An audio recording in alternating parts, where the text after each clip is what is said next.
मेरा नाम जयकिशन चौबे है।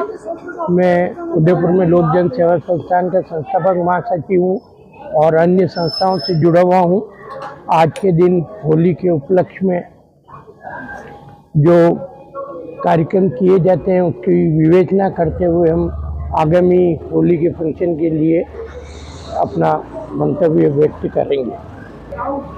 हमारी संस्था जो है उदयपुर के 3 महत्वपूर्ण प्रोग्राम करती है, जिसमें एक ठाकुर अमरचंद बड़वा जयंती का 5 दिवसीय कार्यक्रम होता है। ठाकुर अमरचंद बड़वा ने बागोर हाउस, ये त्रिपोलिया और मराठा काल में मतलब सेना नायक और प्रधान रहते हुए काफ़ी महत्वपूर्ण कार्य किए। तो उनकी जयंती मतलब हम आम जन को ईमानदारी के साथ रहने और प्रशासन में किस तरीके से काम किया जाता है, उनके जन्म और उनके पश्चात जो कार्यक्रम हुए उनसे हम रूबरू कराते हैं। ये आप जो बागोर की हवेली देख रहे हैं, ये पूर्व में मेवाड़ के प्रधान, उस वक्त मंत्री शब्द नहीं होता था, सिर्फ प्रधान ही कहलाते, उनका कार्यालय था। और जस्ट इसके पास से लगा के लालघाट के मध्य जितने भी मकानात हैं वो सारे बड़वा परिवार से संबंधित थे। अभी भी एक बड़वा परिवार का एक मकान है। तो ये तो बड़वा जी के ऊपर हुआ। उसके पश्चात हमारा जो कार्यक्रम है उदयपुर स्थापना समारोह समिति के माध्यम से हम उदयपुर के विभिन्न स्थितियों में बच्चों के कार्यक्रम करते हैं, जिससे आने वाले बच्चों को उदयपुर स्थापना और उदयपुर के महाराणाओं, इतिहास, संस्कृति से रूबरू कराया जा सके। तो इसमें एक हमारा प्रोग्राम होता है चित्र बनाओ, और एक मेवाड़ की झांकी के रूप में मेवाड़ से संबंधित प्रश्नोत्तरी की जाती है बच्चों से, और महिलाओं और लड़कियों के लिए मेहंदी प्रतियोगिता की जाती है। साथ ही जो कंपटीशन होता है उसके पश्चात नगर निगम के माध्यम से उनको पुरस्कार दिए जाते हैं, परंतु अभी गत वर्ष के पुरस्कार भी अभी नगर निगम द्वारा दिए नहीं गए हैं और आने वाले वर्ष में भी शायद मेरे हिसाब से नगर निगम का कोई सहयोग नहीं होगा। मगर संस्था, आज हमने मीटिंग रखी, उस मीटिंग के माध्यम से संस्था के लोगों से हम प्रयास करेंगे कि वो किस तरीके से इस कार्यक्रम को सफल बनाने के लिए कैसा सहयोग दे सकते हैं और हम किस तरीके से इस कार्यक्रम को सफल बनाएं। ये हम जो मुख्य रूप से जो हमारे कार्यकारिणी के मेंबर हैं उनसे हम मतलब सहयोग लेते हुए और उन्हीं के द्वारा चयनित कार्यक्रमों का हम विवरण देंगे। तो आज हमारी बैठक इस समय हो रही है, और साथ ही जो आज होली का पर्व आने जा रहा है, उस होली के पर्व को हमारे स्थानीय जगदीश चौक में ऑटो स्टैंड वाले एवं एक आध संगठन और मिल के कार्यक्रम करते हैं। बहुत सुचारू और सही ढंग से कार्यक्रम होता है, मगर हम चाहते हैं उसमें थोड़ा सा अनुशासन और हो और आम जन उसके साथ। हमारे बचपन के समय में होली का जो त्यौहार है बड़ी मतलब उमंग और उत्साह के साथ मनाया जाता था।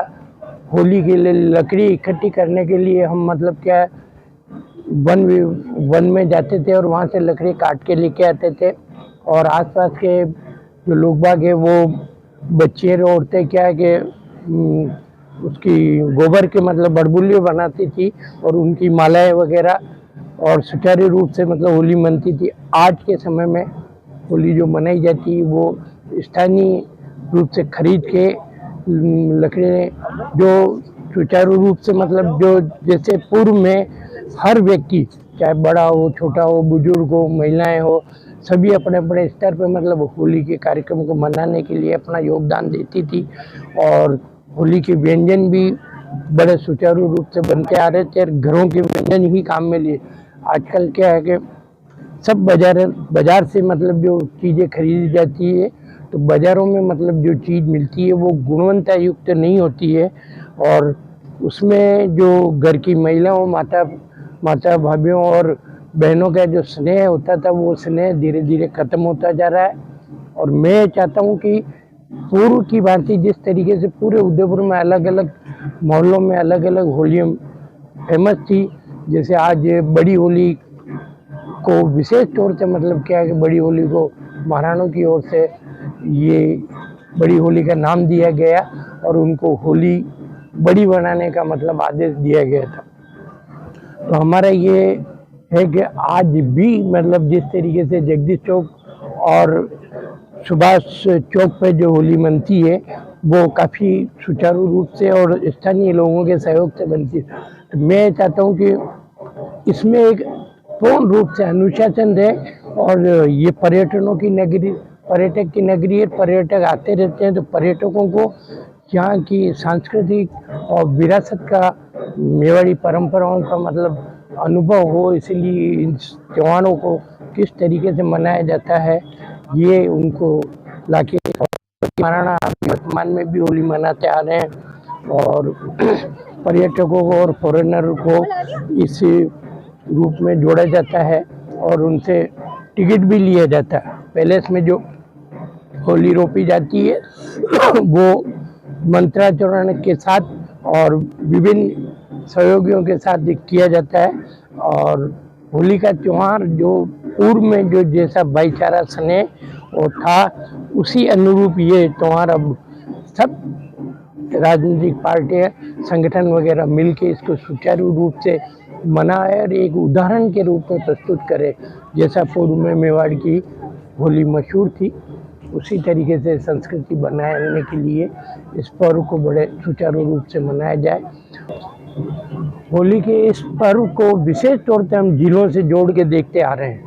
पूर्व में जब उदयपुर की आबादी कम थी तो 95% लोग बाग झीलों में नहाते थे और झीलों का पानी इतना शुद्ध था कि पीने के काम भी आता था और महिलाएं यहाँ से पानी पीने का ले जाती थी। और साथ ही इन झीलों से एक नदी भी निकलती थी जो आयड़ नदी के नाम से महत्वपूर्ण थी। और आयड़ की नदी में मैंने मेरे बचपन में नहाते हुए पानी से कुल्ले वगैरह किए, मुंह धोने के काम में आता था। आज जब हम देखते हैं तो जिलों में बहुत गंदगी पसरी हुई है, जबकि डिवाइडिंग मशीन वगैरह सारे साधन सुविधा हो रही है, लोगों को पैसा दे के साफ सफाई का काम भी किया जा रहा है, मगर फिर भी झीलें गंदी है। और आने वाले समय में ये लगभग 50 सालों से हम देखते आ रहे हैं, 50 साल पूर्व पीने का पानी काम में लिया जाता था और आज झीलों का पानी पीने लायक नहीं रहता। आने वाले 50 साल बाद क्या होगा ये हम कल्पना कर रहे हैं।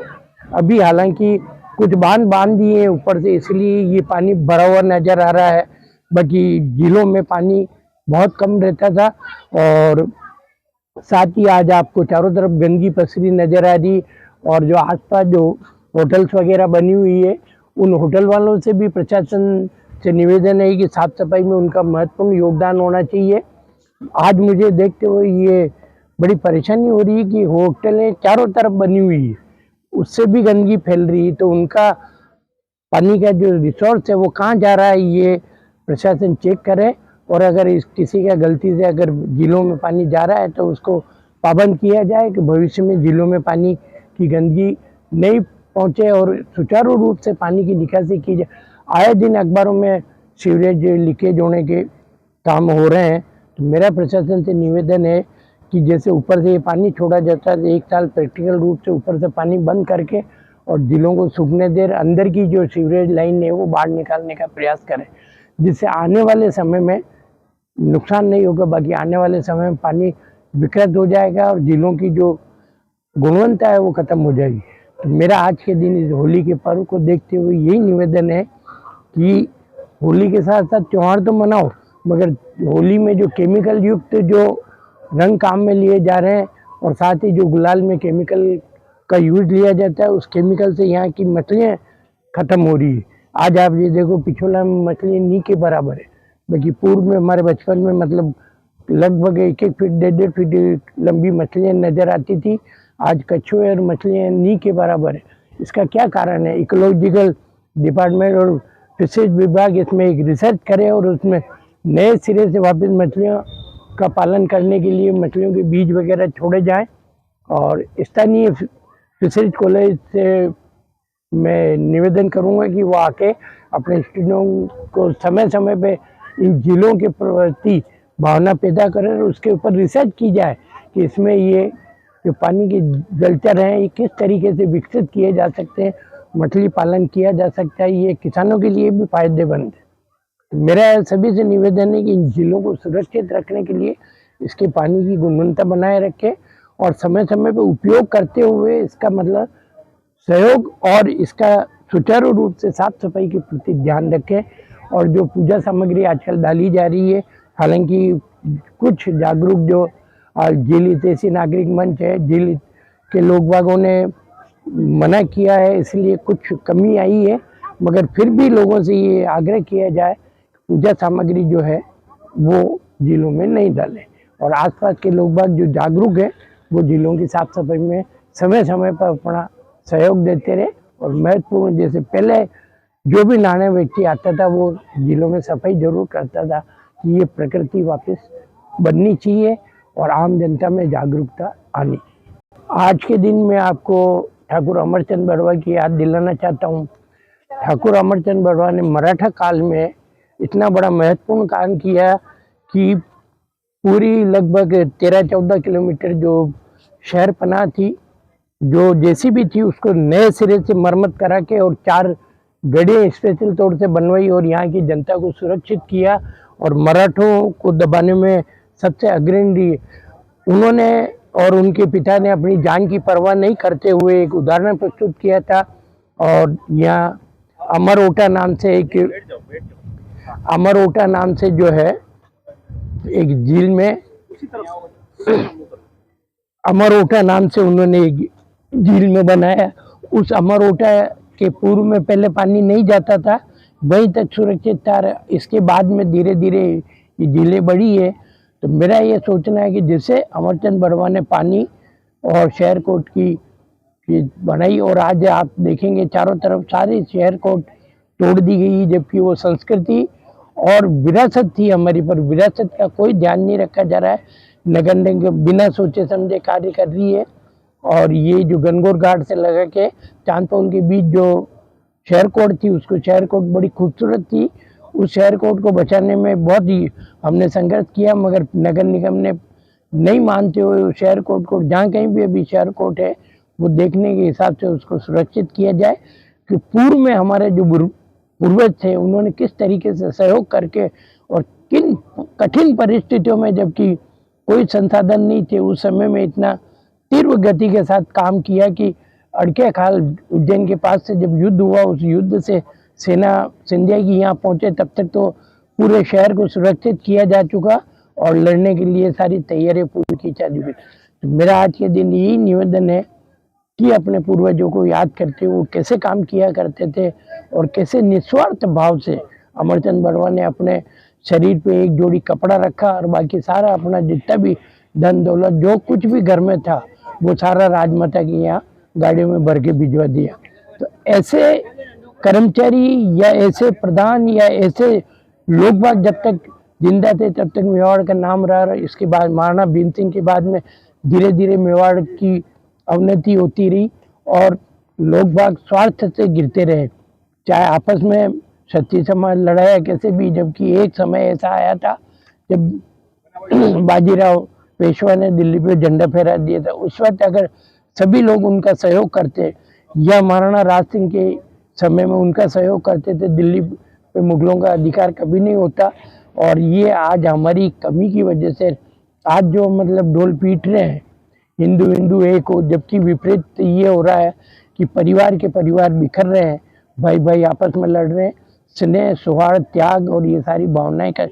तो आज इस होली के अवसर पर मैं सभी से कहूँगा कि आज के 30 साल 40 साल पहले जो स्नेह प्यार और त्याग की भावना थी, आर्थिक विषमता नहीं थी, आर्थिक कारण नहीं था, आज सबसे बड़ा महत्वपूर्ण आर्थिक कारण मानते हुए लोग बाग पैसे के प्रति रुपए पैसे को महत्व देते हुए भाईचारा स्नेह पड़ोसकार वो सारा भूल चुके हैं।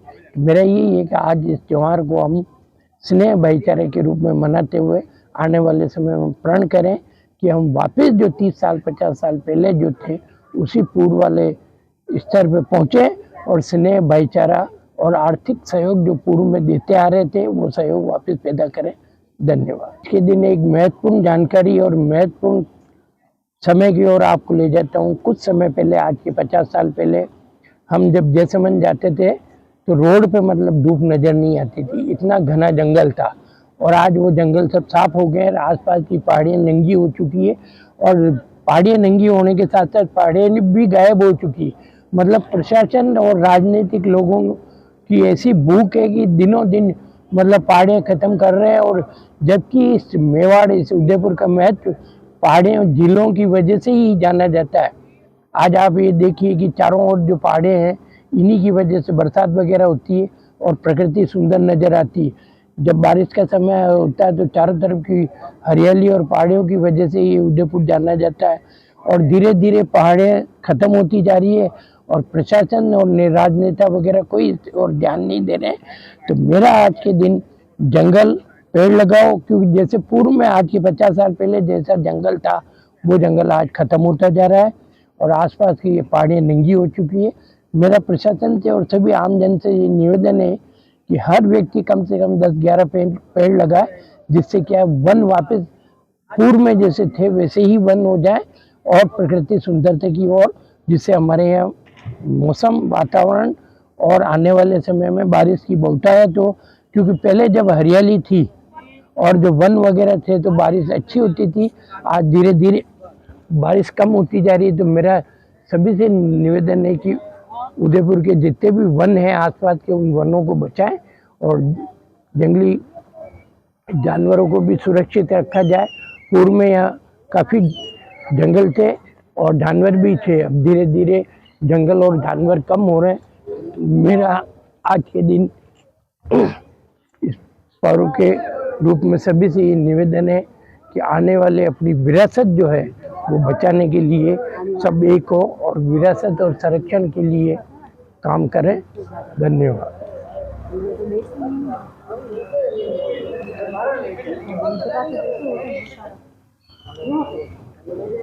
गणगौरगढ़ का उल्लेख करें, क्या है आज हमारा उदयपुर का जो है महत्वपूर्ण स्थल है जगदीश चौक और गणगौर घाट। जगदीश चौक जगदीश मंदिर होने की वजह से महत्वपूर्ण है। गणगौर घाट पे जितने भी आयोजन होते हैं धार्मिक, वो सारे गणगौर घाट पे ही होते हैं। चाहे आपकी रामरेवाड़ी हो, जो एकादशी आती है जलजुलनी, वो महत्वपूर्ण हो, या किसी भी तरह की शोभा यात्रा हो, कलश यात्रा वगैरह हो, सब यहाँ गणगौर घाट से निकलती है। आने वाले समय में इसका बहुत बड़ा महत्वपूर्ण, और आप इसको जो छठा देखने के लिए बाहर के लोग लगभग हर व्यक्ति यहाँ आना पसंद करता है। और ये गणगौर घाट का त्रिपोलिया और बागोर की हवेली भी अमरचंद जी बड़वा की देन है। और समय से पे यहाँ की महाराणाओं ने प्रकृति को सुंदर बनाने के लिए बहुत कुछ किया। इसी गणगौर घाट का इतना बड़ा महत्व है कि गणगौर के फेस्टिवल के अलावा भी जितने भी फेस्टिवल हैं वो प्रमुखता के साथ नहीं, अक्सर मतलब गणगौर का मेला यही होता है, इसलिए इसका नाम गणगौर घाट रखा गया। यहीं से गणगौर मतलब क्या है कि नाव में सवार होती थी और दो नावें जुड़ के, एक में 17वां उमराव रहता था, बाकी में सभी महाराणा के साथ उमरा। और उस समय की गणगौर बड़ी फेमस थी और महाराणा सज्जन सिंह जी के समय में एक दींगा गौर भी मनाई जाती थी। ये गणगौर का उत्सव होने की वजह से इसका नाम गणगौर घाट पड़ा। हमारे यहाँ उदयपुर में जो भक्ति शक्ति जो चैनल चल रहा है, वो चैनल मतलब क्या है, विशेष तौर से संस्कृति, भाईचारा, स्नेह का प्रतीक माना जाता है। और हमारी विरासत को समय समय पर प्रशासन के सामने लाने के लिए, आम जनता के साथ लाने के लिए विभिन्न संगठनों के माध्यम से और रिकॉर्डिंग के माध्यम से वो हर चीज़ को उजागर करने के लिए महत्वपूर्ण कदम अब है। और वो काफ़ी संगठनों से भी जुड़े हुए हैं और सबके साथ अपना समय देते हैं।